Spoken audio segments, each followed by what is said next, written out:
എല്ലാവർക്കും നമസ്കാരം.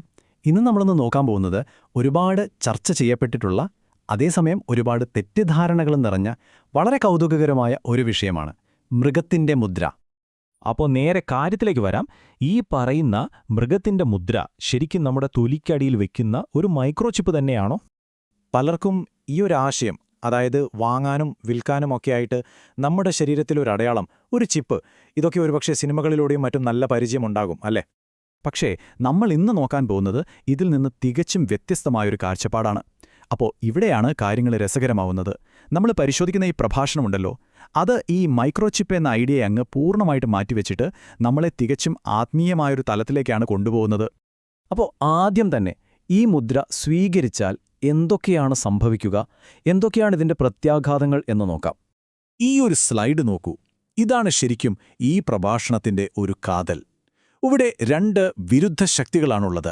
ഒരു വശത്ത് മൃഗത്തിന്റെ മുദ്ര, മറുവശത്ത് അതിന് നേരെ വിപരീതമായി ദൈവത്തിന്റെ മുദ്ര. ഈ പ്രഭാഷണമനുസരിച്ച് ഇതൊരു തമാശക്കളിയല്ല, കാര്യങ്ങൾ വളരെ സീരിയസാണ്. മൃഗത്തിന്റെ മുദ്ര സ്വീകരിക്കുന്നതിന്റെ ഭവിഷ്യത്തുകൾ ഒട്ടും ചെറുതല്ല. ഇതൊരു സാധാരണ ഐഡി കാർഡ് പോലൊന്നല്ല, മറിച്ച് വളരെ ഗുരുതരമായ പ്രത്യാഘാതങ്ങളുള്ള ഒരു ആത്മീയമായ തീരുമാനമാണ്.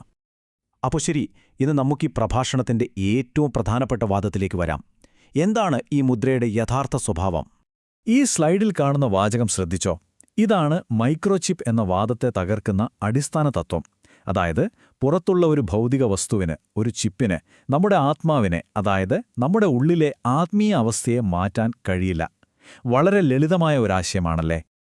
അപ്പോൾ സ്വാഭാവികമായും അടുത്ത ചോദ്യം വരും, ഈ മുദ്ര ഒരു ചിപ്പല്ലെങ്കിൽ പിന്നെന്താണ്? ഈ ചോദ്യത്തിനുള്ള ഉത്തരമാണ് ഈ പ്രഭാഷണത്തിലെ ഏറ്റവും നിർണായകമായ വെളിപ്പെടുത്തൽ. അപ്പോൾ ഇതാണ് ഈ പ്രഭാഷണത്തിലെ ഏറ്റവും പ്രധാനപ്പെട്ട പോയിന്റ്.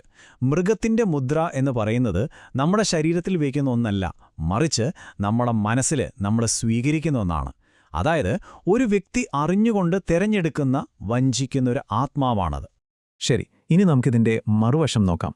മൃഗത്തിന്റെ മുദ്രയ്ക്ക് വിപരീതമായിട്ട് ബൈബിളിൽ പറയുന്ന ദൈവത്തിന്റെ ആ സംരക്ഷണ മുദ്രയെക്കുറിച്ച് കൂടുതലായിട്ടൊന്ന് മനസ്സിലാക്കാം.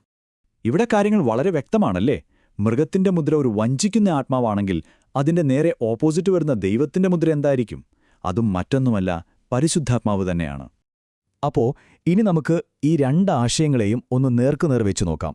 അതായത് മൈക്രോചിപ്പ് എന്ന ഭൗതികമായ വാദവും ആത്മാവ് എന്ന ഈ ആത്മീയമായ വ്യാഖ്യാനവും തമ്മിലുള്ള വ്യത്യാസം. അപ്പോൾ നിങ്ങൾ ചിന്തിക്കുന്നുണ്ടാവും, പിന്നെന്തിനാണ് ബൈബിളിൽ നെറ്റിയിലും വലതുകൈയിലും മുദ്ര വയ്ക്കുന്നതിനെക്കുറിച്ച് പറയുന്നത്, അല്ലേ? ഈ പ്രഭാഷണം അനുസരിച്ച് അത് തികച്ചും പ്രതീകാത്മകമാണ്. നെറ്റി എന്നത് നമ്മുടെ ചിന്തകളെയും വിശ്വാസങ്ങളെയും പ്രതിനിധീകരിക്കുന്നു. അതേസമയം വലതുകൈ നമ്മുടെ പ്രവൃത്തികളെയും നമ്മൾ ചെയ്യുന്ന സേവനങ്ങളെയും സൂചിപ്പിക്കുന്നു. ചുരുക്കി പറഞ്ഞാൽ ഇതിലെ പ്രധാന വിഷയം നിങ്ങളുടെ ശരീരത്തിന് പുറത്ത് എന്തുണ്ട് എന്നതല്ല, മറിച്ച് നിങ്ങളുടെ ഉള്ളിൽ, നിങ്ങളുടെ ആത്മാവിൽ എന്താണുള്ളത് എന്നതാണ്. അപ്പോൾ ഈ ഒരു വ്യാഖ്യാനം നമ്മളെ എങ്ങോട്ടാണ് കൊണ്ടുപോകുന്നത്?